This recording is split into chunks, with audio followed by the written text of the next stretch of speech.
ওই মামা, ইউনিভার্সিটি পৌঁছাইছস? হ্যাঁ মামা, আমি তো ক্যান্টিনে। ক্যান্টিন? আমি তো শুনেছিলাম একটা ফুড কোর্ট আর একটা ক্যাফেটেরিয়া। তুই কোনটাতে? মামা, পোলাও তো দুই জায়গায় পাওয়া যায়, একটাই আয় তুই। আরে বোকা, তুই কোনটায়? মামা আছে, কিন্তু সময় মতো ক্লাসে এসে পড়িস 8 তলায়। ওই মামা, তুই তো কইছিলি ক্লাস 8 তলায়, আমি তো সিঁড়ি দিয়ে উঠতে গাই 3 তলার পরে এই ছাদে এসে পড়ছি। হই মি, আমি তো তোর বিসি বিল্ডিং এর 8 তলায় আসতে বস।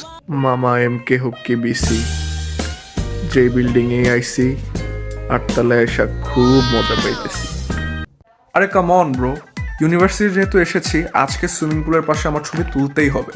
বাই দ্য ওয়ে, তোর এয়ার ড্রপ আছে? আমাকে এয়ার ড্রপ করে দিস। AirDrop? হে ব্রো, তুমি কোন সেমিস্টার এখন? ও, আমি আমি তো ফ্রেশার। এই যে গত বছরে এইচএসসি দিলাম। তুমি ভাইয়া? ও আচ্ছা আচ্ছা আচ্ছা, আমি তো এইচএসসি এই 3-4 বছর আগেই দিয়েছি।